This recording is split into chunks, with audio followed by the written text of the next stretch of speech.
교수님이 얘기하는 듯이 저는 2004년 여름에 중국에서 고등학교 졸업한 후에 영남대에서 먼저 국제교류원에서 어학당 다니면서 2005년 초에 그렇게 입학하게 되고요.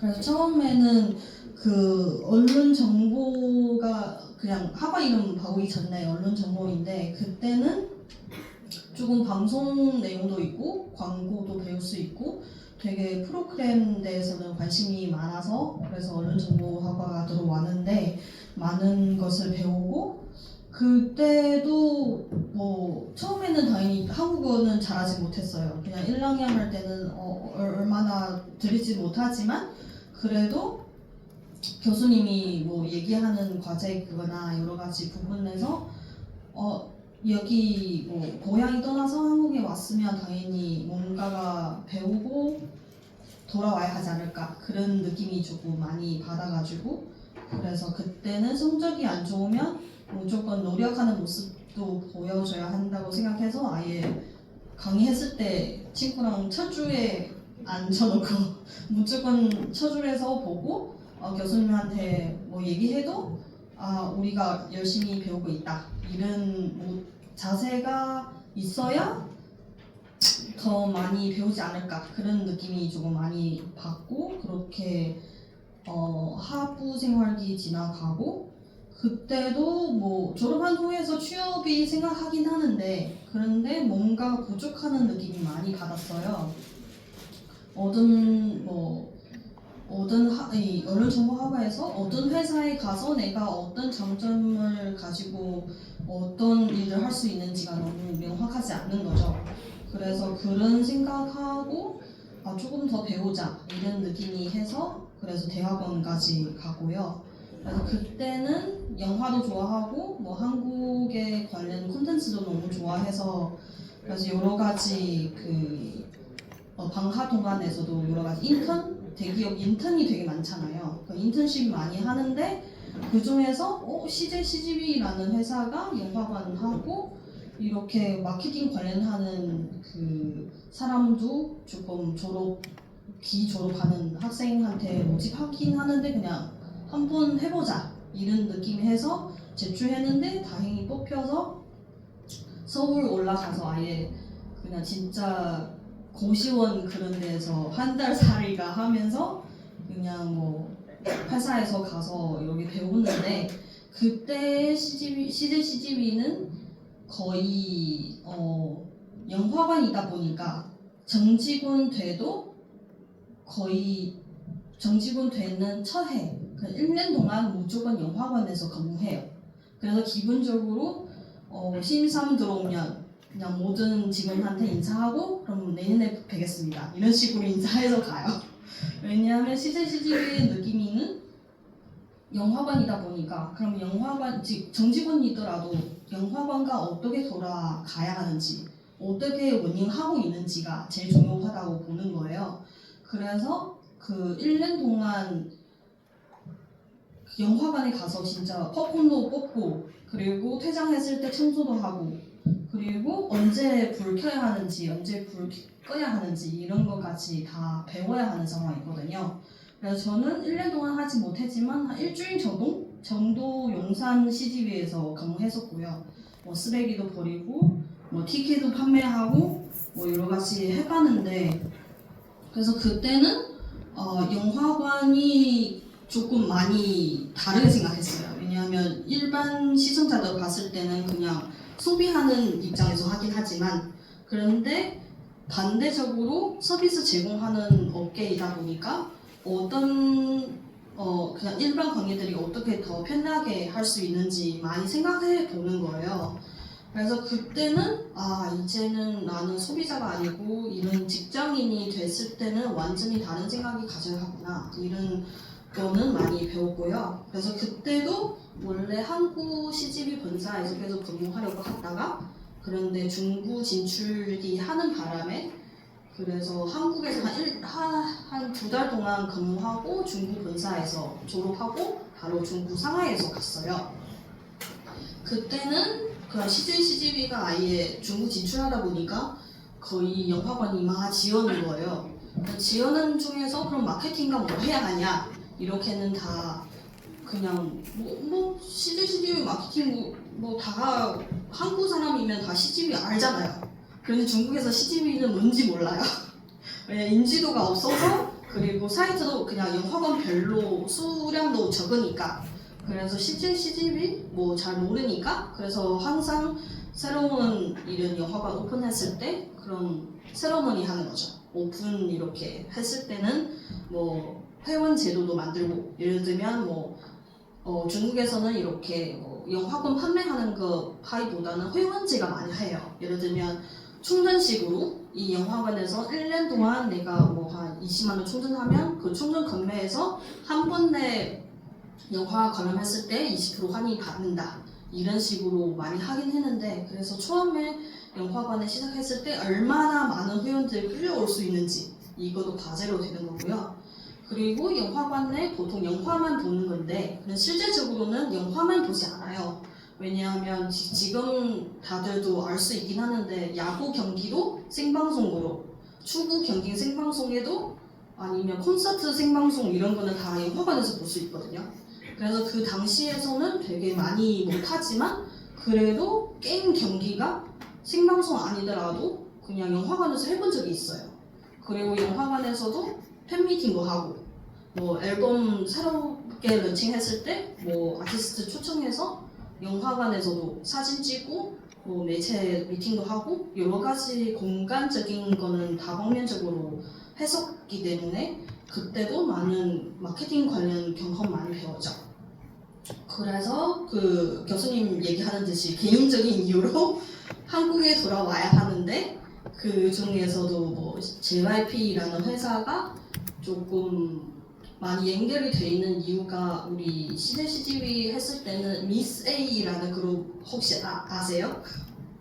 그때는 미스 A가 중국에서 CGV에 미스 A 관가 있어요. 그냥 그 상관 자체가 미스 A 모델로 해서 그 관의 이름 자체가 미스 A로 하는 거예요. 그래서 그때는 JYP랑 너무 많이 일을 하다 보니까 한국에 와서 그럼 혹시 CGV가 아니고 그냥 아예 콘텐츠 제작 쪽에 관심이 있냐고 물어봤는데 그때도 영화관 떠나면 마케팅도 어느 정도 하면 콘텐츠도 되게 관심이 있는 거죠. 그래서 도전해서 JYP 픽처스라는 그냥 회사에 들어가는데요. 기본적인 그냥 제작사예요. 웹드라마 만들고 영화 만들고 그리고 배우 매니지먼트 하는 회사인데 현재로 보시면은 그 NPO 엔터이라는 회사가 원래 이름가기 전에 JYP 픽처스예요. 그래서 거기에서는 기본적으로는 뭐 드라마도 대본 보고 그 영화 대본을 보고 그럼 어떤 내용이 좋은지가 셀렉해서 조금 더 디벨롭해서 좀 더 좋게 만들 수 있도록 이렇게 하는 거예요. 그 중에는 갓세븐이라는 그룹 데뷔하는 시기에 맞춰서 웹드라마 하나 만들었어요. 거기 아예 인형이 사람 변해서 여자 주인공 지키는 그런 이야기예요. 그래서 되게 지금 봐도 너무 판타지인데 너무 이상하다고 했지만 그런데 그 당시에서도 되게 새로운 시도인 것 같긴 해요. 왜냐하면 새로운 그룹 데뷔하는데 어떻게 더 대중성이 얻을 수 있고 더 새로운 거 만들 수 있냐 여러 가지 생각했을 때 웹드라마가 만들어서 나가는 거고요. 그리고 JYP 퓨처스에서는 거의 한 2년 넘어서 있다가 더 좋은 기회가 생겨서 스튜디오 드래곤이라는 회사에 지원하게 되고요. 그런데 그 당시에서는 거의 드라마 쪽에 한국뿐만 아니고 그냥 여러 가지 글로벌적으로 합작이 많아지는 시기거든요.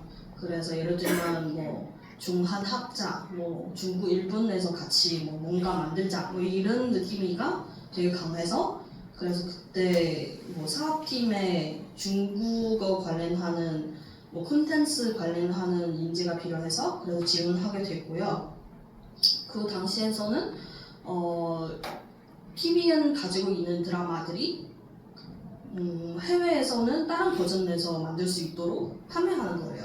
그러니까 예를 들면 뭐 미생가 일본 버전도 있고 중국 버전도 있으니까 그럼 이거는 다른 나라에서는 사고 싶은 거예요. 리메이크하는 판권이 사고 싶어서 그래서 연락이 와서 이거는 어떻게 구매하면 안 되냐 이런 식으로 여러 가지 좋은 IP들이 해외적으로 더 많이 알려지고 같이 제작하는 거 많이 했고요. 그리고 2016년도에 되게 큰 사건이긴 하거든요. 콘텐츠에 대해서 혹시 아세요? 2016년 10월 말에 그냥 한한령이 생기는 거예요.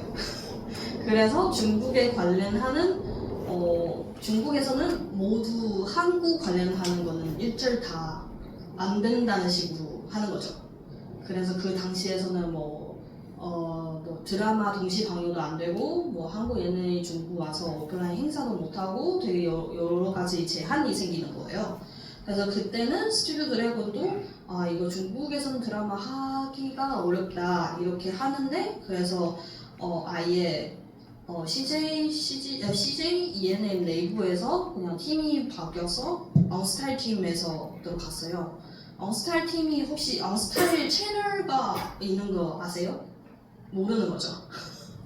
그 채널도 그때 TVN랑 뭐 OCN랑 비슷한 그런 채널거든요. CJ 밑에서 있는 채널. 근데 보통은 뭐 라이프스타일 그리고 뷰티, 뭐 건강 뭐 이런 쪽에 중심적으로 하는 채널거든요. 그래서 거기에서는 그 게리 뷰티라는 프로그램이 있어요.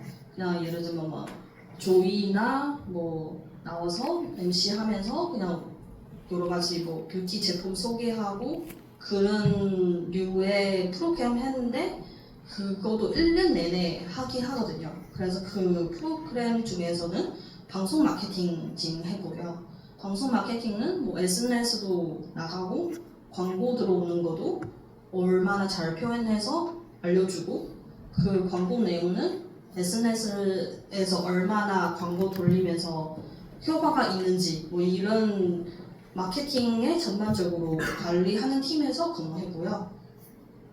그리고 이거 방송 마케팅 하고 나서는 또 좋은 제안이 들어와서 가지고 그래서 PD 일 다시 해볼까 생각해서 이렇게 아이치라는 플랫폼 OTT 플랫폼에서 그냥 들어가는데요. 근데 OTT 플랫폼 다들 알긴 하는데요. 그냥 자기가 구매하는 콘텐츠 드라마도 있고 오리지널 뭐 넷플릭스처럼 자기가 완전히 투자해서 한국 드라마 만들 수도 있고 이런 플랫폼인데 그때 한국 지사가 설립하고 나서 아이치의 입장에서도 우리도 단도적으로 오리지널가 필요하다.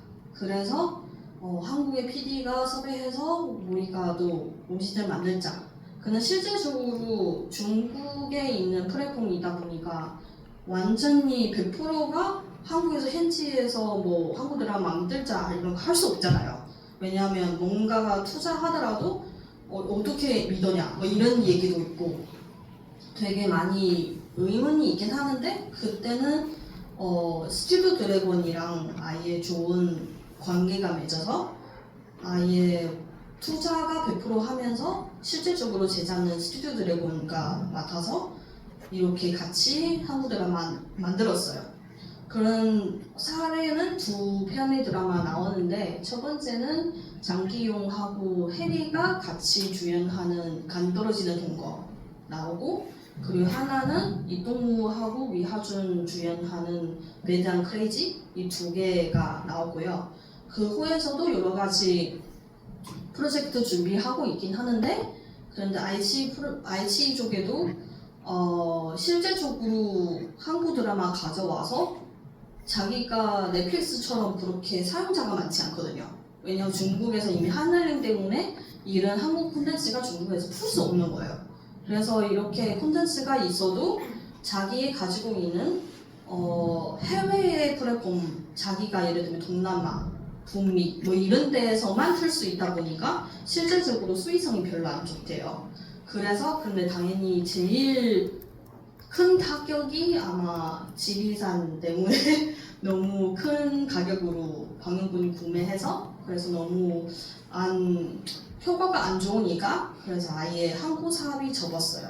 접고 나서 그래서 이것도 접기 하니까 또 뭐라고 해야 하잖아요. 그냥 놀 수 없으니까. 그래서 중국에 있는 화채이라는 중국 제자사에 좀 관계가 원래 있어가지고 얘기하면서 저는 어차피 한국 사업에 좀 잘 관심이 있고 또 많은 자원이 가지고 있다 보니까 그래서 한국 사업으로 담당하게 됐고요. 근데 그 하기 전에는 한 6개월 동안 하이구에 있었고요. 근데 하이구에 있는 건 중부 사업팀에 있는데요. 그냥 중국에 관련하는 모든 제안, 뭐 프로그램, 뭐 출연, 뭐 아티스트의 광고, 매거진 이런 제안들이 다 기본적으로 중사실에 오는 거예요. 중사실을 받아서 그럼 이거 하냐 마냐 판단해서 다시 매니지먼트한테 얘기하고 만약 가능하면 스케줄 정해서 진행하는 거예요. 근데 하이구는 거의 뭐 엔터사 중에서 최고라고 다들 얘기하긴 하는데 실제적으로도 맞긴 해요. 여러 가지 방면에서 최고라고 생각할 수 있지만 근데 엔터사 중에서도 제일 힘들어요. 왜냐면 그 다른 엔터사의 경우에서는 수습 기간 3개월거든요. 3개월 지나면 정직원 될 수 있고 아니면 더 연장할 수 있긴 하는데 하이브의 경우는 수습 기간은 6개월이에요. 그래서 이 6개월가 버틸 수 있으면 그럼 정직원 될 수 있고 만약에 6개월 버틸 수 없으면 그럼 사전에서 그냥 나갈 수도 있다는 거예요. 그래서 하이브에서는 인원들이 되게 많이 왔다 갔다 하는 그런 회사이기도 해요. 되게 힘드는데 저도 그때 2년 전이라도 그냥 30대 후반 거의 40대 되는 시기에서 하이브리드로 가는 거는 너무 어려운 거예요. 왜냐하면 저는 30대 초반이면 최소한 3년, 5년 버틸 수 있을 것 같긴 한데 그런데 이런 좀 30대 후반의 나이가 하이브리드로 가면은 버티기가 힘들다는 판단이 돼서 그래서 중국 제자사 들어오는 거예요. 그래서 중국 제자사는 이쪽에도 잘 모를 수 있긴 하는데요. 근데 또 중국에도 되게 큰 제자사고 첫 번째 좀 유명한 드라마 중에서 삼성삼세 심리도화 혹시 아세요? 네, 그쪽의 제자사고 최근에서 그 홍인혁 JTBC 방송하는 드라마 조립식 가족 그거도 원래 화채 미디어의 IP가 가지고 한국 버전으로 리메이크하는 거고요. 그리고 지금 현재는 좀 중국 회사도 제자사이긴 하지만 전반적인 콘텐츠 시장이 너무 안 좋아지는 거예요. 안 좋아지다 보니까 한국에서 프로젝트 진행해야 하는데 진행한 거 없다 보니 그래서 나오고요. 그래서 지금 조금 AI도 많이 얘기하다 보니까 또 기술적인 것도 많이 발전해서 그래서 최종적으로는 어메이즈라는 VR 콘서트 만드는 제자사 유통사에 들어와서 마케팅 매니저로 지금 현재는 근무하고 있습니다. 네, 이거는 저의 기본적인 프로필이고요. 그래서 처음에는 왜 한국에 왔냐 이렇게 많이 얘기할 수 있긴 하는데요. 제가 한국에 오는 이유가 기본적으로 한류의 영향이 제일 크긴 하다고 생각해요. 왜냐하면 원래는 중국에 있을 때 한국에 관련하는 음악이나 영상이나 접해본 적이 없어요. 근데 접하고 나서는 너무 많이 홀리는 거죠. 뭐 노래도 좋고 뭐 예능 프로그램도 재밌고 그때는 진짜 PC방 가서는 한국 뭐 드라마든지 뭐 예능만 보는 거예요. 그때는 진짜 너무 옛날이지만 뭐 엑스맨, 뭐 옛날 편지, 뭐 이런 되게 재미있는 그 영상을 보면서 아 이거는 중국에서 없는데 재미있고 그럼 배우고 싶은 느낌이 당연히 있는 거죠. 되게 호기심이 많아서 아 이거 어떻게 만드는 거지? 어떻게 재미있게 만들 수 있는 거지? 그런 느낌이가 영향이 많이 받아서 그래서 그때는 한국에 대한 그 이미지에 조금 호기심 많이 생기고 좀 찾아보는 거죠. 어떻게 배울 수 있는지. 그래서 그때는 한 2099년에서 2008년도는 진짜 그 드라마, 한류 드라마, K-pop 초기에 뭐 H.O.T, 신화, 뭐 동방신기 뭐 이런 가수들 때문에 되게 한류가 시작하고 중국뿐만 아니고 동남아시아 여러 가지 지역에서 확산되는 거고요. 그리고 그냥 2009년에서 2017년에는 그냥 SNS, 뭐 트위터도 나오고, 뭐 웨이보도 나오고, 유튜브도 나오고, 그래서 이런 콘텐츠가 한국 콘텐츠가 조금 더 많이 더 넓은 그런 지역들이 그냥 글로벌 진출하게 되는 거고요. 그리고 조금 더 지나가서 뭐 2018년에서 2022년에서 아예 되게 한류가 주류 문화가 되는 문화 현상으로 보게 되는 거고요. 그냥 곡 하나, 뭐 드라마 하나 이런 거 아니고 그냥 전면적인 한국에 대한 모든 것이 관심이 시작하는 거죠. 뭐 푸드도 그렇고, 뭐 뷰티도 그렇고 여러 가지 뭐 패션 스타일도 그렇고 되게 많이 주목받는 거고요. 그런데 2013년 이후에서 현재까지는 거의 너무 한류의 범위가 어디까지 가야 하는지가 아예 셀 수 없도록 너무 많이 확장이 되어 있는 건데 더 현실화되고 더 기술적인 건 많이 융합해서 뭐 방금 얘기하는 AI도 그렇고 엄청 많이 섞어서 이렇게 너무 한국에서 제작하는 거 아니고 아예 한국에 넘어서 뭐 예를 들면 중국에서 제작할 수도 있고 뭐 다른 나라에서 제작할 수도 있도록 너무 많이 확산되고 영향가 많이 높게지는 거고요. 그래서 처음에는 한류가 얘기했을 때는 이 단어 자체가는 중국에서 시작하는 거예요. 왜냐하면 그 시작하는 거는 H.O.T라는 그룹이 북경에서 콘서트가 열면서 너무 많은 예상하지도 못하는 팬들이 너무 많이 모여서 이렇게 이거 모르는 한국 그룹인데도 이렇게 인기가 많아? 이런 의심이 시작해서 만드는 단어가 한류이라고 이렇게 시작하는 거고요. 그 중에서도 영화하고 드라마도 엄청 큰 힘이 영향력이 줬고요. 엽기적인 그녀의 경우는 그 전지현의 모습이 아예 아시아에서는 너무 충격이 받은 거죠. 왜 남자한테 할기 신나는 거 시키냐? 왜 이렇게 자유분방하게 자기 마음대로 할 수 있는 건지? 완전히 우리가 가지고 있는 여성의 이미지가 완전히 깨고 되게 신기하는 완전 특별한 스토리 통해서는 너무 좋은 영향이 주는 거고요.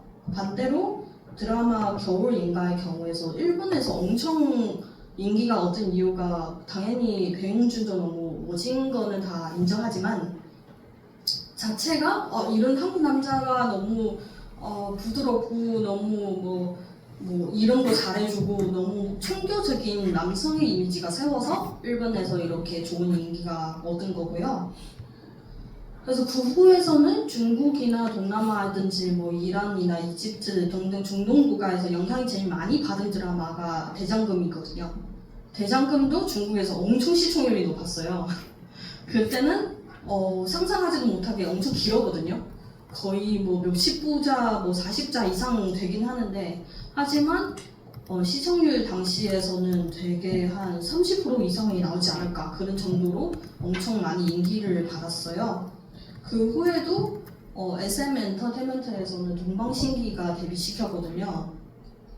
동방신기가 처음 나왔을 때는 되게 이렇게 되게 5명이 잘생기고 되게 노래도 잘하고 이렇게 예쁜 남자 아이돌이 나오는 건 너무 충격이 받고 그 후에서도 한국뿐만 아니고 일본에서도 데뷔할 수 있도록 미뤘거든요.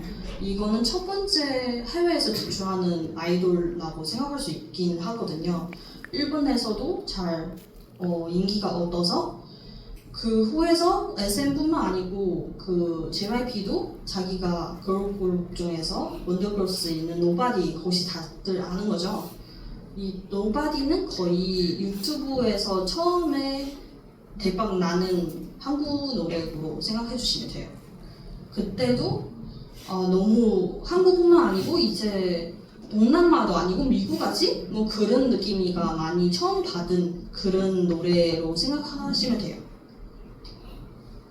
그리고 2009년에서 넘어가서 그 방금 얘기하는 SNS 유튜브가 다시 시작해서 너무 국경이 넘어서 제한이 없이 콘텐츠가 유통할 수 있는 거고요. 그래서 처음에는 대박치는 노래가 싸이의 강남스타일, 이거 다들 아는 거죠? 거의 유튜브에서 최초로 10억 뷰가 발생하는 그런 노래고요. 현재까지도 뭐 서울 가서 그 코엑스 앞에서 말춤 돼 있는 조각상까지 있긴 해요. 2016년부터 만들어서 현재까지 계속 조금 아이콘처럼 그냥 강남에서 있는 거고요. 그리고 여기 유튜브뿐만 아니고 그 투어 콘서트도 다시 글로벌적으로 오프라인도 이런 콘서트도 한국으로 해외에서 할 수 있구나, 이런 거는 에삼탕의 파리에서 열리는 투어 콘서트가 있었고요. 그때도 처음으로 이렇게 좋은 광고도 내주시고 이런 좋은 그 공연장에서 그 할 수 있도록 이렇게 세계에서 알리는 거죠. 한류는 이제 한국에서만 하는 거 아니고 아예 글로벌에서 나가서 어디든지 할 수 있다, 이런 느낌이 있고요.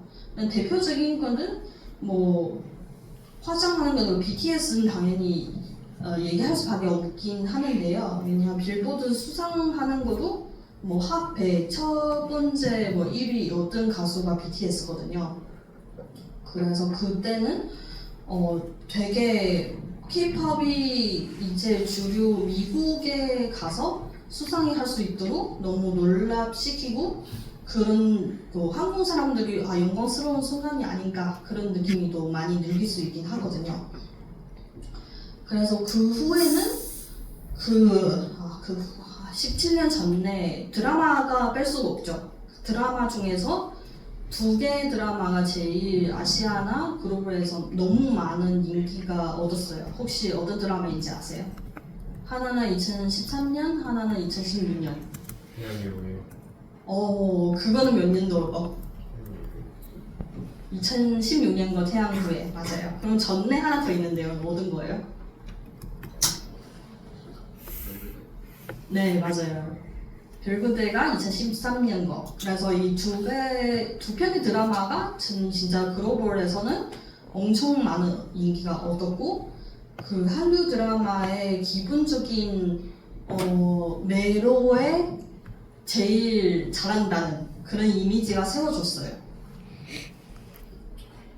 그리고 지금 2018년에서 22년까지는 이제 뭐 단순한 영화 드라마가 아니고 아예 전반적으로 K-컬처로 얘기하기 시작하는 거예요. 그냥 뭐 예를 들면 BTS가 아메리칸 뮤직 어워즈에서 수상을 하고 뭐 그래미상에서 후보가 올라고 엄청 많은 기록이 세워주는 거고요. 그리고 이 시기가 딱 그 코로나 시기거든요. 19년부터 22년 정도 되는 시기에서 넷플릭스가 갑자기 올라와서 이렇게 집에서만 뭐 잘 볼 수 있는 OTT 서비스 제공하면서 뭐 오리지널 드라마도 내놓고 오징어 게임가 갑자기 나오는 거예요. 그런데 넷플릭스 자체가 처음에 한국 드라마 만들었을 때는 되게 캐스팅이 잘 안 되더라고요. 왜냐하면 이거 새로운 플랫폼도 그렇긴 하는데 드라마 찍었는데 홍보하지가 않은 거예요. 그래서 배우들의 입장에서는 내가 열심히 이렇게 드라마 찍었는데 홍보하지 않으면 누가 알아? 이런 느낌이가 되게 많이 받긴 하거든요. 그래서 그렇게 너무 반박이 심해서 그래서 그 이후에서 넷플릭스의 광고 보면 다 날짜가 들어가 있는 거예요. 뭐 예를 들면 10월 15일 이렇게 뭐 오픈 뭐 이런 거는 다 티저 밑에서는 적히게 시작하는 거예요. 그래서 그냥 알리는 거죠. 이게 언제부터 시작하는지가 알 수 있도록.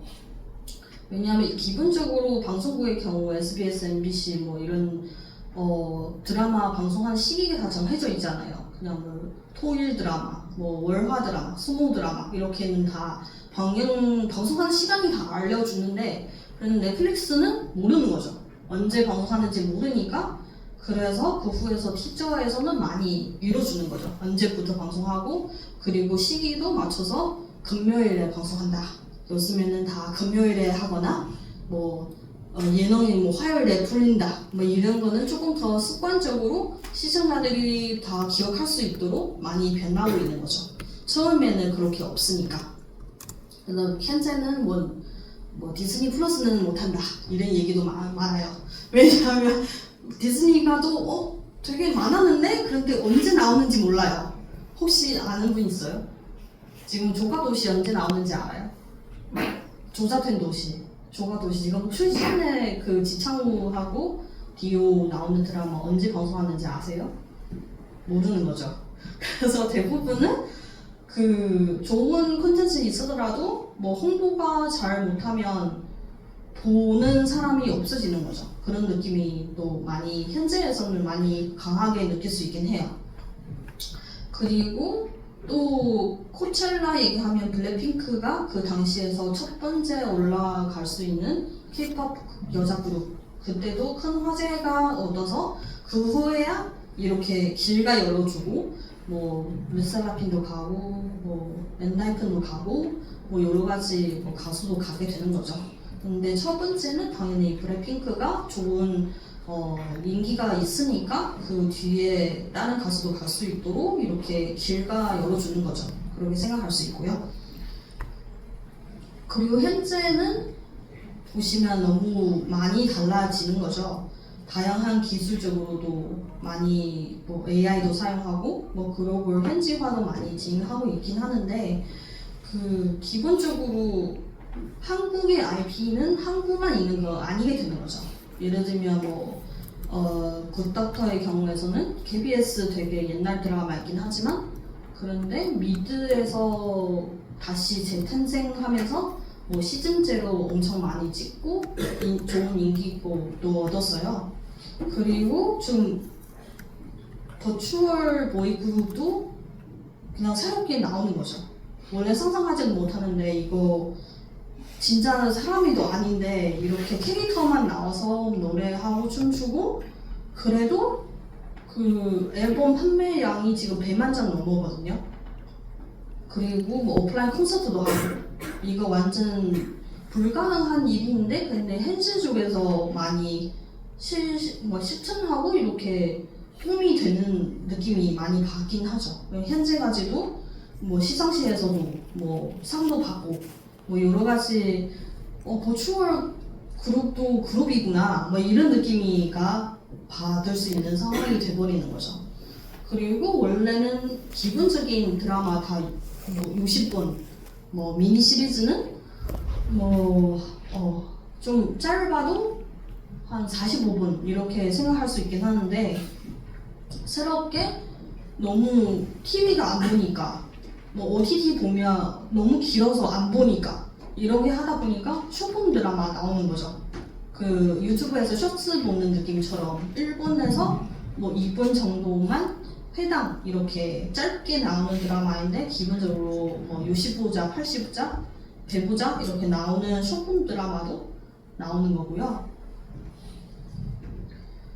그래서 한류가 계속 얘기하긴 했는데 그럼 한류 자체가 왜 이렇게 잘 되는 거냐고 물어볼 수 있긴 하거든요. 왜냐하면 지금 거의 2999년부터 현재까지 계속 꾸준히 이렇게 한류가 발전해왔잖아요. 그럼 왜 이렇게 잘 되는 거냐 이렇게 봤을 때는 저도 되게 부러운 점이 있긴 하는데 그냥 뭐 문화체육관광부도 있고 그 현재의 콘텐츠 진흥원으로 생각하는 거죠. 그 콘텐츠 진흥회 때문에 이렇게 한국 콘텐츠 산업 이렇게 성장되고 왔구나 이렇게 생각할 수 있긴 하거든요. 그래서 너무 많은 지원도 해주고 그리고 그 중에서 한류 확대라는 미션이 있는 거예요. 자체가 그냥 한국의 문화가 한국만 있지 않고 아예 해외에서 빨리 나가야 하는 뭐 더 넓게 나가야 하는 그런 미션까지 있어서 이렇게 잘 되지 않은 거냐 이렇게 정부에서의 지원이 많다 이런 식으로 되게 부러우는 거죠.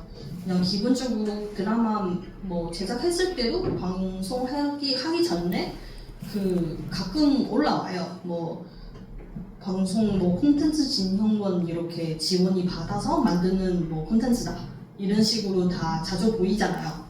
아니면 장소 지원을 해서 이렇게 만들었다. 이것 때문에 그래서 많은 콘텐츠가 나올 수 있도록 이렇게 많이 지원하니까 많은 좋은 작품이 나올 수 있는 거 아닌가 이런 생각이 할 수 있는 거고요.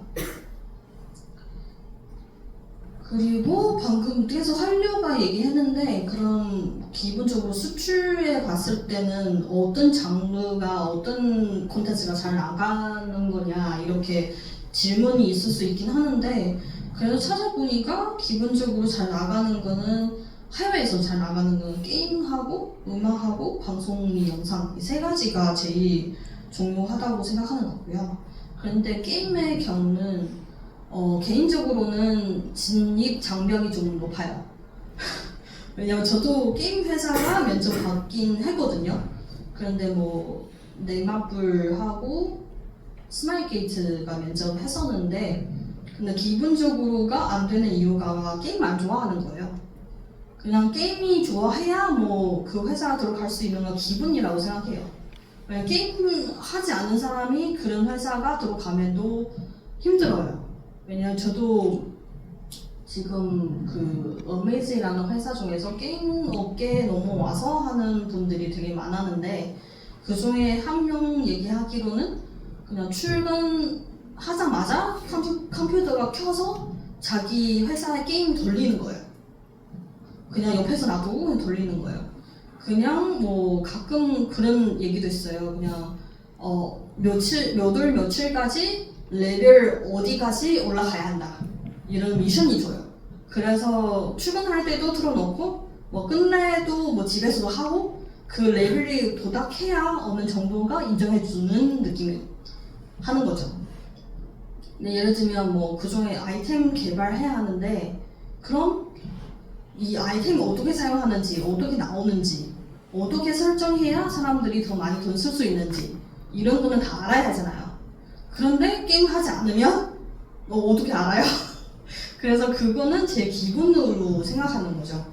그래서 게임 회사는 저한테 안 맞아서 거의 그냥 나의 커리어 중에서는 아예 포함되지 않는 거구나 이런 느낌이 생길 수 있고요. 그리고 음악 쪽에는 기본적으로 앨범 판매만 많이 생각할 수 있긴 하는데 그런데 앨범의 판매뿐만 아니고 음악 관련하는 거는 너무나 많은 거예요. 그러니까 기본적으로 앨범뿐만 아니고 뭐 스트리밍 그런 거 당연히 포함되고 그리고 실질적으로 그 음악 쪽에는 대부분 하나 더 있긴 하거든요. 그 오프라인 콘서트? 그리고 오프라인 콘서트들 다들 그냥 한국에서는 티켓팅가 힘들고 뭐 해외에서 뭐 또 보기도 하고 그거는 진짜 가수의 역량에 따라서 글로벌 투어 했을 때는 진짜 50회 이상의 오프라인 콘서트가 할 수 있는 거거든요. 그래서 그것도 엄청 큰 엔터사의 큰 수위 중에 하나로 좀 뽑히고 있는 상황이고요. 그래서 이 게임 빼고는 음악하고 방송 쪽에는 조금 더 얘기하면 지금 현재는 그 앨범 톱 100 중에서 보면 그냥 앨범 수량이 100만 장 이상 판매하는 가수가 아주 계속 늘어가고 있긴 하거든요. 그 제일 코로나 이후에서 많이 늘어가는 것뿐만 아니고 현재에서도 꾸준히 지금 100만 장이 계속 나오고 있긴 해요. 그 중에서 뭐 세븐틴, 뭐 엔해픈, 투바투, 뭐 아이들, 뭐 뉴진스, 뭐 되게 많은 가수들이 있긴 하는데 그럼 왜 이렇게 100만 장에서 만들 수 있는 거냐 물어볼 수 있긴 하는데 그럼 요즘에 보면 그 앨범 판매하기 전에 팬사인회가 혹시 다 아는 거죠?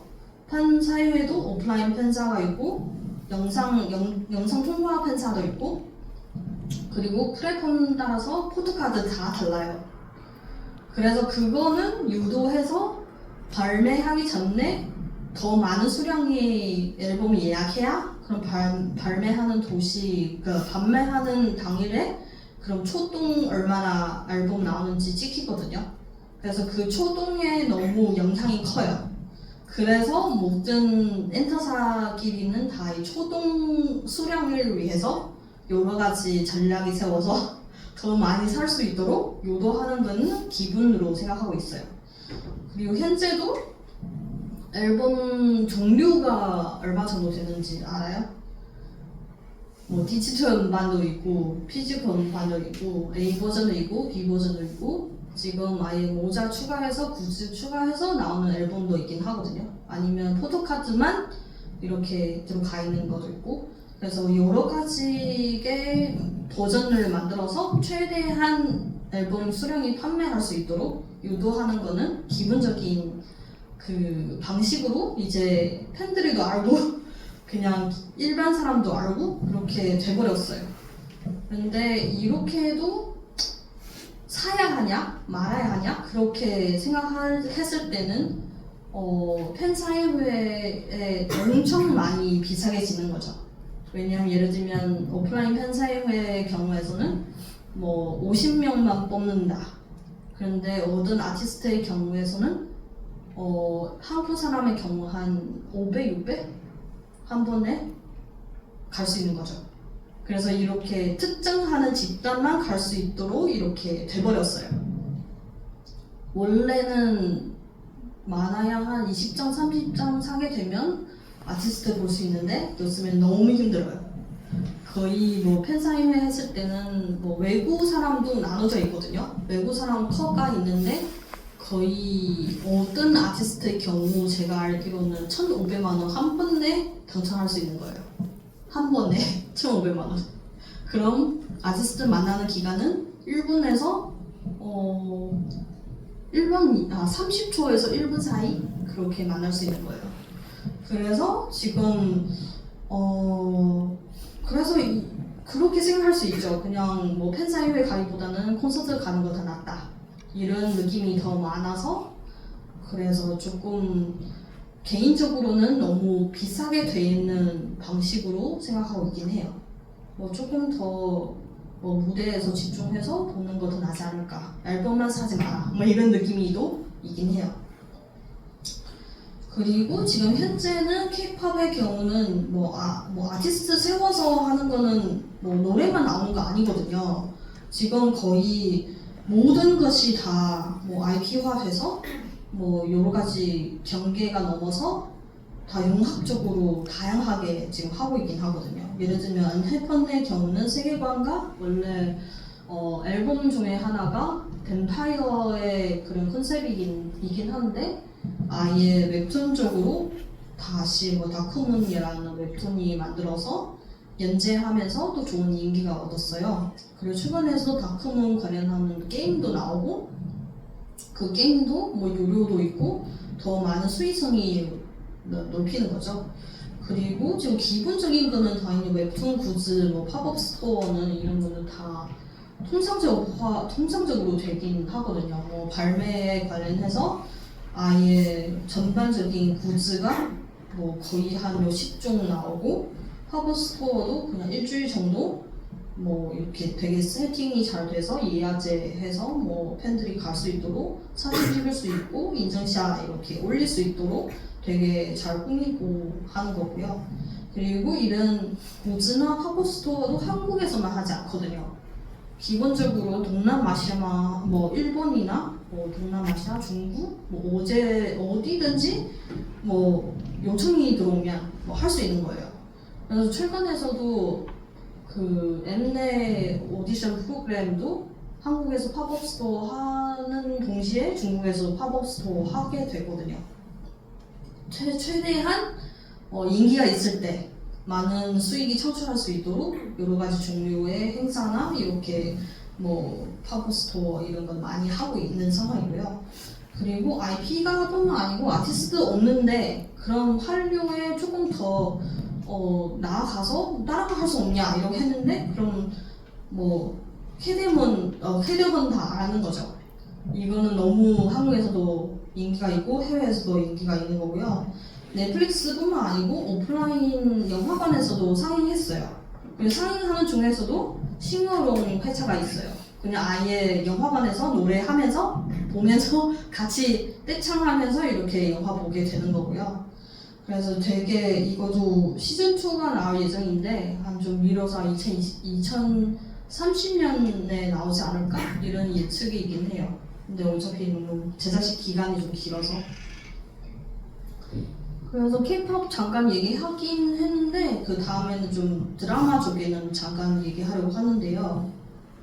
원래 드라마의 경우에서는 제작 기간이 되게 길어요. 그러니까 기본적으로 일반 제작사의 경우에서 1년 내에 하나의 작품 제작할 수 있으면 그럼 잘 되는 거예요. 만약에 방송할 수 있으면 그럼 더 되는 거고, 그리고 나머지는 다 새로운 아이디어나 기회가 시작하는 거죠. 다 기획하고 여러 가지 IP가 가지고 대본이 작업하고 그렇게 하고 있는 건데, 원래는 제작하고 방송국에 이렇게 방영권 하는 거는 보통은 방송국에서 더 제작비가 많이 내줬어요. 뭐 여기서는 뭐 70%, 90% 이렇게 보장해서 이렇게 제작한다, 이렇게 납품하면 된다, 이런 식으로 할 수 있긴 하는데, 현재는 OTT가 나왔으니까 그래서 방송국뿐만 아니고 OTT도 유통할 수 있고, 그래서 방영권이 2개 할 수 있는 거잖아요. 그래서 기본적으로 제작비에 봤을 때는 방송국에 납품했을 때는 한 60, 70% 하고 뭐 PPL, OST 이런 거는 한 10에서 20%? 그래서 나머지는 뭐 국내 판매나 해외 판매나 이거 다 합쳐서 이렇게 뭐 10%, 30% 이렇게 할 수 있긴 하는데, OTT의 경우에서는 뭐 이렇게 그림 보면 알 수 있긴 하는데 뭐 40에서 60%가 그냥 방영 가져가는 거죠. 그렇게 생각할 수 있긴 하는데, 그리고 오리지널의 경우에서는 제작비의 10에서 20% 정도가 뭐 제작사가 얻을 수 있다 이런 거 했는데, 실제적으로는 이것도 옛날 사진이거든요. 지금 현재 이 사진의 수치가 아니에요. 그래서 제작사 입장에서 엄청 제작사가 이거 어떻게 수익이 벌 수 있냐 이렇게는 많이 어려워지는 상황이죠. 지금 제작사의 경우에서도 IP 있을 때, IP 없을 때 이렇게도 차이가 있긴 하거든요. 왜냐하면 전에는 오리지널 했을 때 그런데 제작비가 제작사가 100% 내지 않은 경우에서는 뭐 방송국이 가져갈 수도 있고, 그리고 방송국가 가져가지 않고 OTT가 가져갈 수도 있고, 그리고 자기가 가져갈 수도 있는데 여러 가지 방법이 있긴 하는데, 근데 실질적으로 현재 방송국에서 만약에 방영권 사게 되면 기본적으로 30에서 많아야 50% 알고 있긴 하거든요. 그래서 나머지 50% 어떻게 채우냐 이렇게 가도 되는 거죠. 예를 들면 뭐 OTT의 경우 했을 때는 당연히 100% 하고 나서 그 전체 제작비의 오리지널의 경우는 전체 제작비의 10%에서 15% 기본적으로 하고 있긴 하는데, 그럼 모든 IP가 다 OTT가 소유하는 거예요.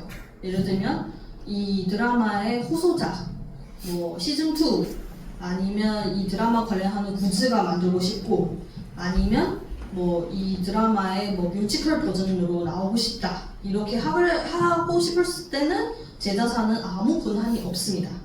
모든 것이 다 예를 들면 넷플릭스? 그러면 이 OTT가 결정하는 거예요.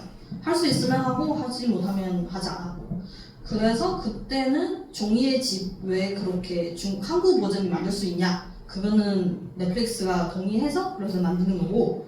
그런데 예를 들면 우리가 넷플릭스에 어떤 예를 들면 뭐 다른 오리지널 뭐에 리메이크 판권을 사고 싶고, 그런데 넷플릭스의 경우에서는 내가 이 지역의 리메이크 버전을 하고 싶지 않다, 아니면 해도 우리가 한다 이렇게 하게 되면 아예 사지 못하는 거죠. 그래서 기본적으로는 제작사한테도 그렇고 이 드라마 제작하는 뭐 작가님도 그렇고 되게 추가적인 수익이 없는 거죠. 그냥 더 팔고 싶어서 더 많은 버전을 만들고 싶었는데 안 되는 경우가 되게 많고요. 그리고 제가 알기로는 아마 방영권에서 최근에 제일 많이 파는 데가 눈물의 여왕 아닌가 그렇게 하긴 하거든요. 거의 한 70%에서 80% 넷플릭스 사가는 걸로 알고 있고요. 그래서 TVN도 방영권이 해줬으니까 거기도 어느 정도가 했으니 그래서 수익성이 당연히 잘 나오는 거고, 그런데 당연히 회당 제작비가 엄청 비싼 거죠. 그래서 기본적으로 제작사는 요즘에는 자기가 해외 판매하지 않아요. 왜냐하면 너무 쉽지 않은 거니까. 그런데 방송국에서도 요즘에는 판매하지 않아요. 왜냐하면 자기도 판매하기가 어려우니까. 그래서 우리 편성의 방영권만 하고 나머지 해외 판매가 제작사에서 직접 해라 이런 식으로 할 수 있긴 하거든요. 그럼 제작사 입장에서도 이거 어떻게 잘 판매해야 우리 그 리쿱 이렇게 제작비가 회수할 수 있는지 엄청 많이 신경 쓰이는 상황이긴 하거든요. 그래서 이렇게 인해서 되게 문제가 하나 생겼어요.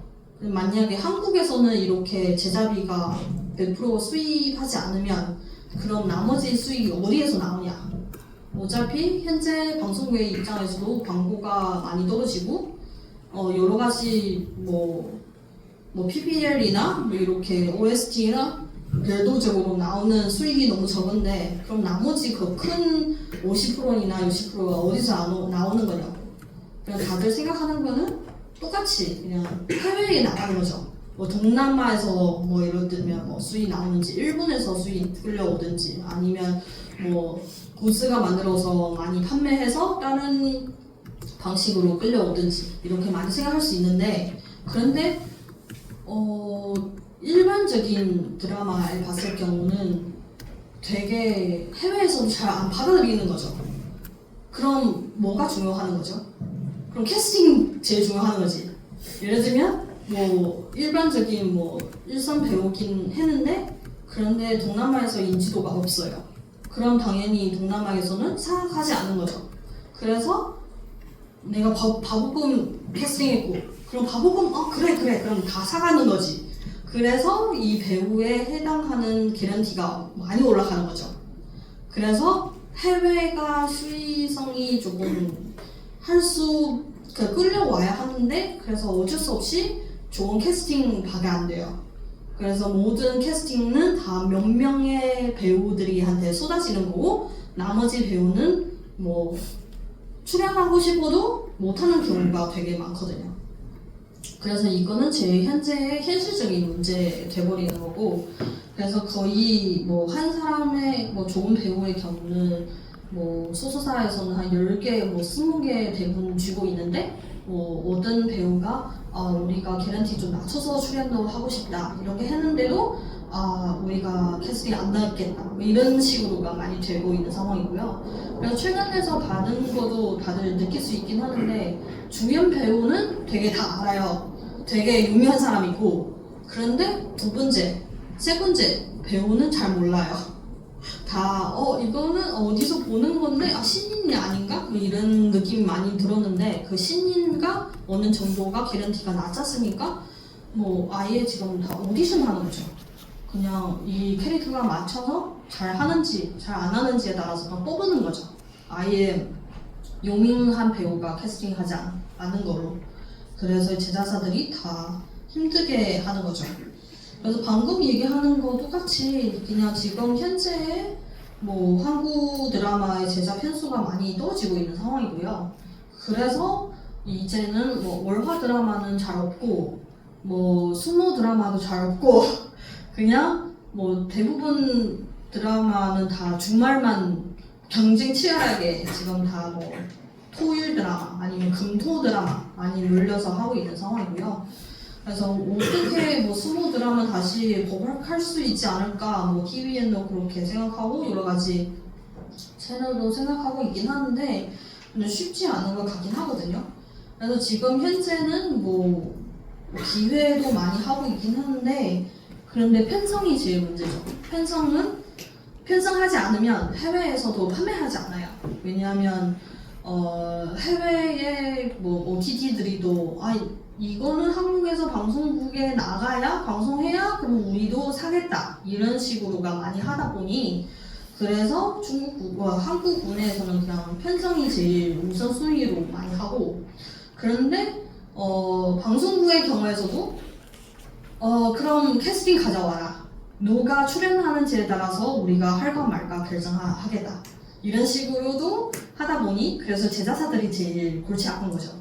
누가 섭외해야 하고 또 캐스팅에 따라서 스케줄가 잘 기다리는지 아니면 다른 사람들이 대체하든지 이렇게 많이 고민하는 거죠. 그냥 기본적으로 드라마 한 편을 찍었을 때 원래 미니 시리즈 16개 찍었을 때 거의 6개월 정도 필요하거든요. 왜냐하면 원래는 옛날에 했을 때는 그냥 152시간제가 없어서, 그리고 동시 방영하다 보니까 미친 듯이 그냥 스태프들이 쪼여서 계속 24시간 넘어서도 찍을 수 있는 거거든요. 근데 현재는 거의 152시간제이다 보니까 빠리빠리 할 수 없어요. 왜냐면 거기 볼보 있다 보니까 최대한 시간이 하긴 하는데 그래도 한 6개월 정도 하고 12부자의 경우에서 한 5개월 정도 하지 않을까? 이런 식으로 계속 촬영하고 있긴 하는데요. 그래서 기본적으로 배우가 할 수 있는 작품 1년에서 2편밖에 안 되거든요. 그래서 배우의 입장에서도 이 1년에서 2편밖에 못 찍었는데 당연히 좋은 거 골라야지. 그런 느낌이가 또 있고 조심스럽게 작품 선택하고 이렇게 할 수밖에 없는 거예요. 그리고 현재는 원래 다 동시 찍을 수도 있긴 하는데, 그래서 그때는 동시 방영하면서 동시 찍고 하니까 너무 스태프들이 너무 힘든 거죠. 너무 시간에 쫓아서 해야 하다 보니까. 그래서 어떤데 대본이 쓰면서 그런 얘기가 있고, 그냥 원래 도망가야 하는 씬인데 야외가 많이 나와야 하는 상황인데, 그런데 너무 대본이 나오지 않은 거니까 어쩔 수 없이 실내만, 스튜디오 안에서만 찍어야 하니까, 그래서 너무 주제가 너무 벗어나는 거죠. 원래 도망가야 하는 씬인데 계속 실내에서 찍다 보니까. 그래서 아쉬운 거 되게 많긴 해요. 근데 현재는 좀 많이 바꿨죠. 그냥 거의 동시 방영 제작하는 건 없고, 기본적으로는 거의 사전 제작가 더 많이 생기는 거죠. 거의 기본적으로 한 대본 한 6개 정도 나와야 그때는 찍을까 말까 그런 상황이 돼버리는 거예요. 왜냐면 그냥 작가님도 조금 더 편하게 잘 신경 써서 쓸 수 있게, 그리고 사전에서 프리 프로덕션 했을 때도 더 잘 준비할 수 있도록 조금 여유 있게 찍는 거는 대부분이고요. 그리고 이렇게 방금 얘기하는 거는 편성도 중요하고 캐스팅도 중요하고 이렇게 많은 문제가 있다 보니까 거의 현재는 원래 그때 오징어 게임 했을 때는 2,400억가 제작비가 썼잖아요.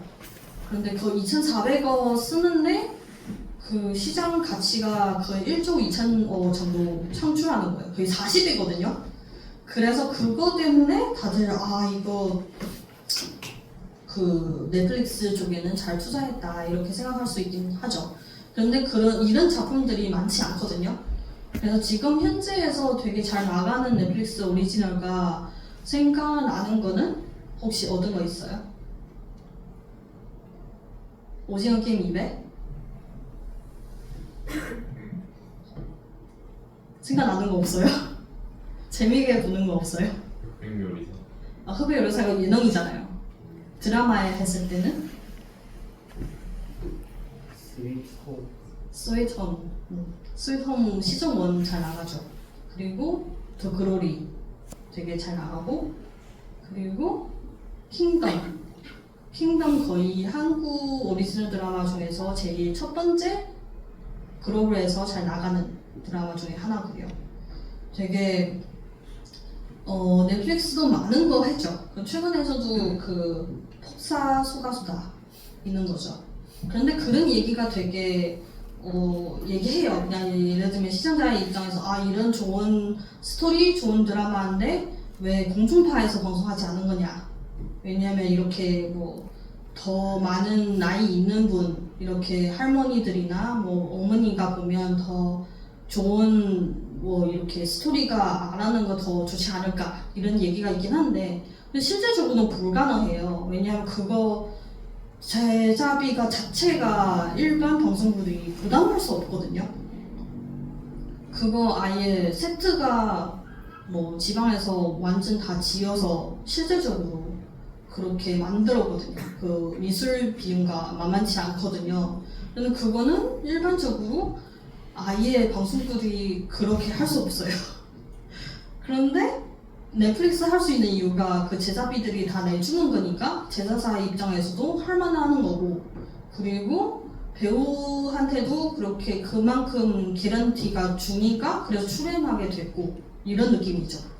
그래서 우리도 생각했을 때는 넷플릭스도 어떤 측면에서 되게 한국 드라마가 글로벌적으로 알게 되고 이렇게 좋은 홍보 효과가 만들었다 이렇게 생각할 수 있긴 하지만 그런데 이제 뭐 드라마 제작 쪽에서도 안 좋은 것도 많이 생각하는 거죠. 왜냐하면 모든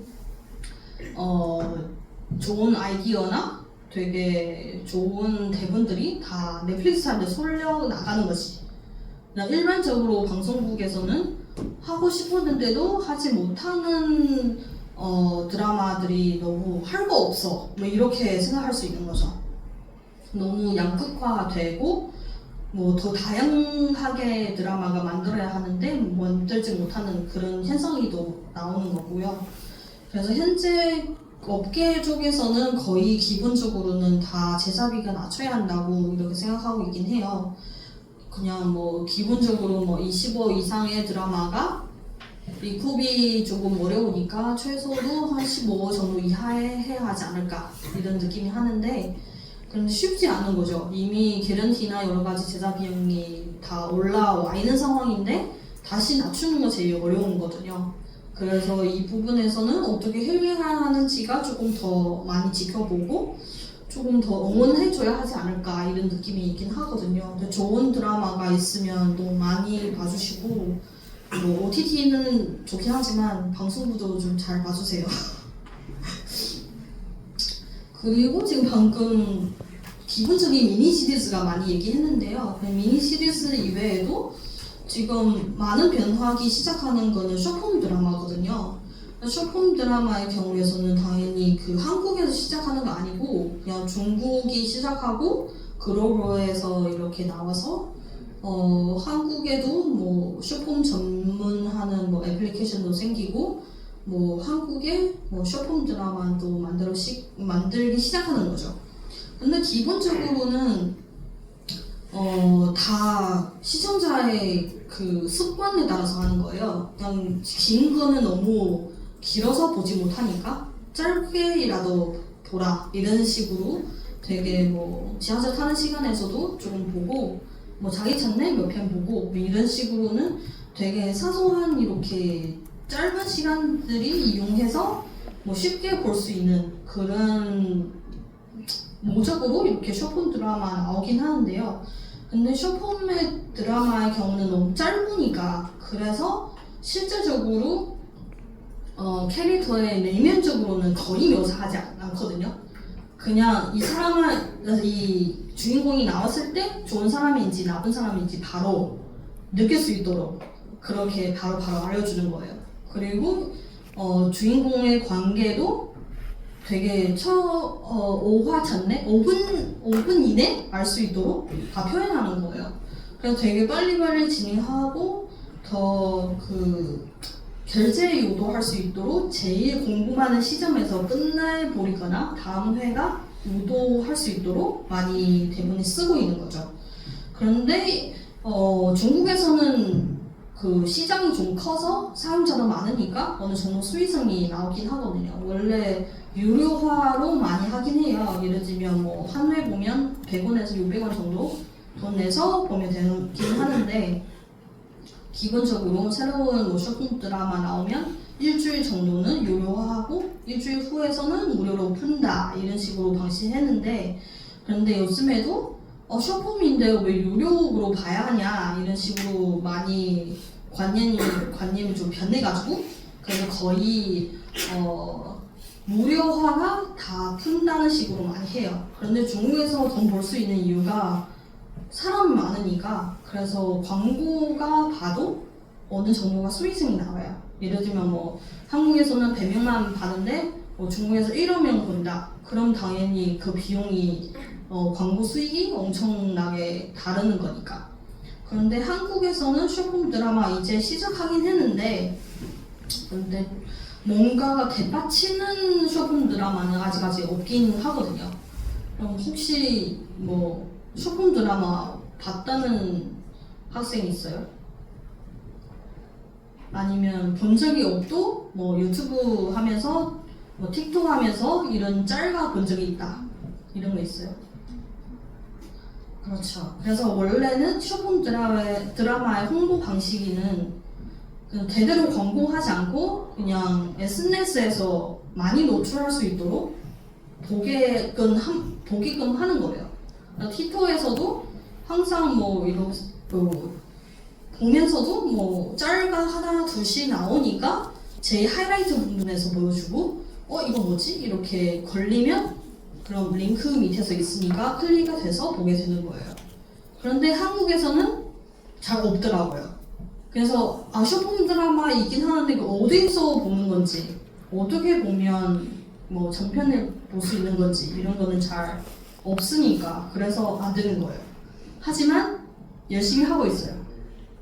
지금 뭐 기본적인 드라마, 미니 드라마 제작하는 회사도 쇼폼 하겠다고 그냥 여러 가지 작품도 소싱하고 진행할 예정이고, 그리고 뭐 예를 들면 티빙에서도 뭐 모바일에서 쇼 드라마 이런 채널을 만들어서 꾸준히 지금 이제 시작해서 만들 예정이고, 그리고 뭐 얼마 전에 디즈니 플러스에서도 쇼폼 드라마 쇼폼 하겠다 이런 식으로도 공개적으로 얘기했거든요. 쇼폼의 경우는 조금 더 최소도 뭐 3년, 5년 안에 계속 활발하게 뭐 시작해야 하는 콘텐츠의 장르라고 생각하긴 하거든요. 그런데 한국에서는 얼마나 그 수익성이 나오는지 아직까지 미정이지만, 그래도 뭐 가까이 플랫폼 되게 열심히 제작팀도 그렇고 열심히 시도하고 있다는 그런 경향이 있다고 보시면 될 것 같아요. 그리고 방금 계속 여러 가지 얘기했는데요. 그 중에서도 하나의 그 핵심 포인트가 얘기하자면, 하나의 IP가 가지고 엄청 많은 것을 만들 수 있는 거죠. 뭐 캐릭터도 되고, 게임도 되고, 뭐 의류도 되고, 뭐 상품도 당연히 되고, 뭐 도서, 음반, 뭐 비디오, 애니메이션 다 되는 거예요. 그래서 현재도 다른 회사에서 가든지 말든지 그런데 그런 느낌이 되게 많이 받을 수 있긴 하거든요. 하나에 가지고 되게 연관성이 돼 있는 부가 사업들이 너무 많아요. 그래서 어떤 회사 가든지도 이런 거는 항상 결과 볼 수 있을 거예요. 그냥 기본적으로 뭐 드라마 시즌제처럼 뭐 한 편이 잘 되면 그럼 두 편의 뭐 시즌 2도 만들고 스핀오프도 만들고, 뭐 이 캐릭터에 나와서 이 캐릭터 중심으로 다른 스토리 만들어서 뭐 예를 들면 그 비밀의 숲처럼 뭐 시즌 1, 2 있는데 그 중에 핵심적인 인물 하나가 나와가지고 뭐 동제 이런 드라마도 만들고 되게 다양하게 최대한의 경제적인 가치가 이렇게 창출할 수 있도록, 극대화할 수 있도록 이렇게 만드는 거예요. 그리고 방금 얘기하는 듯이 그 웹툰도 있는데 웹툰 보지 않아도 그냥 드라마가 만들어서 보게 되는 사례도 많긴 하거든요.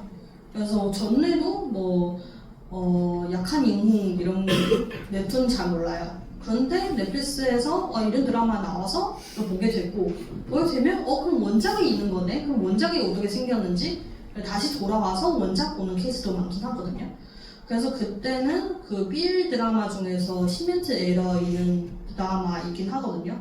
그때도 인기가 엄청 얻어서 뭐 포도부도 나오고 뭐 영화판도 나오고 상영도 하고, 근데 실질적으로 수익성이 제일 좋은 거는 리디에서는 그냥 원작이 유료화해서 다시 구독하는 사람들이 엄청 많이 증가되는 거예요.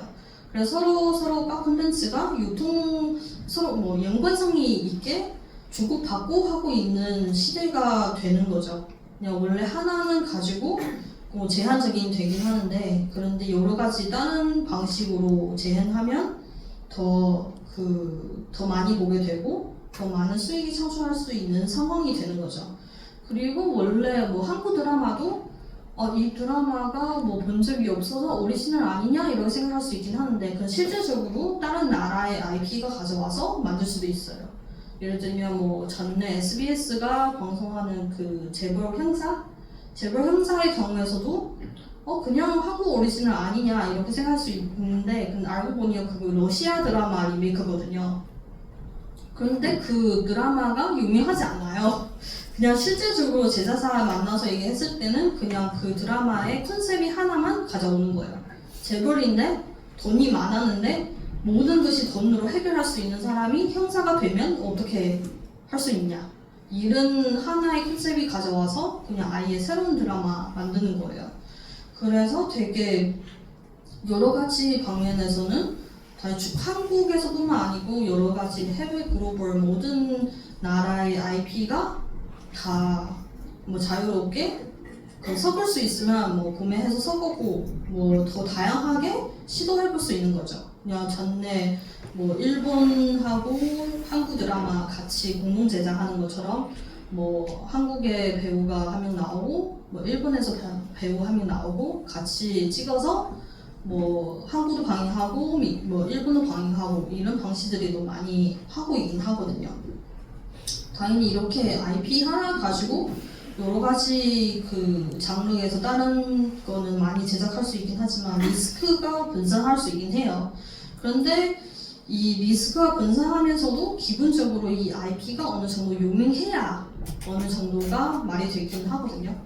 그래서 뭐 이거 어느 정도가 인기 있고 떠야 그럼 뭐 오프라인 팬미팅도 하고 사인회도 하고 여러 가지 뭐 굿즈도 만들고 팝업 스토어도 만들고 그래서 다들 할 수 있긴 하는데, 그래서 기본적으로는 이 콘텐츠가 좋아야 인기가 있어야 그 나머지 부가 사업 가능하는 걸로 보고 있긴 해요. 그리고 마지막으로는 우리 그 VR 콘서트 잠깐 얘기했는데요. VR 콘서트는 그 VR 기계가 아예 끼고 그 안내에 콘서트를 보는 거예요. 그런데 보는 장소가 그 영화관에서 보는 거예요. 그냥 최근에서도 올해 우리 회사가 나오는 VR 콘서트는 차은우 그리고 언하이픈 그리고 최근에서 상영하는 거는 지금 투바투 시즌 2로 지금 하고 있고요. 그래서 지금 뭐 예정인데 이번 주 금요일부터 30일까지 지금 메가박스 신세계점 대구에서 첫 지방 상영하게 되고요. 그리고 12월 정도도 에이티즈의 VR 콘서트 나올 예정이고요. 그래서 이거는 되게 어떻게 말해야 하는지가 조금 표현할 수 없긴 하는데요. 그냥 기본적으로 봐야 이런 거구나 이렇게 할 수 있는 콘텐츠라서, 그래서 혹시 관심이 있으면 좀 호기심 있으면 그냥 메가박스에서 한번 보는 것이도 되게 좋다고 생각해요. 그리고 마지막으로 되게 많은 관심 부탁드려요.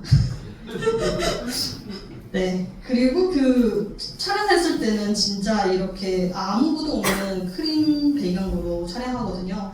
그래서 모든 것이 다 뒤에서는 효과 입히고 CG 입히고 뭐 VFX 이렇게 입혀서 되게 신기하는 그런 장면들이 만들어서 보여주는 거예요. 그리고 제일 장점이는 아예 완전 눈 앞에서 아티스트를 보이는 거죠. 그런 특별한 경험 뭐 할 수 있긴 해요. 네. 그럼 여기까지는 저의 발표는 종료하겠습니다. 네, 감사합니다.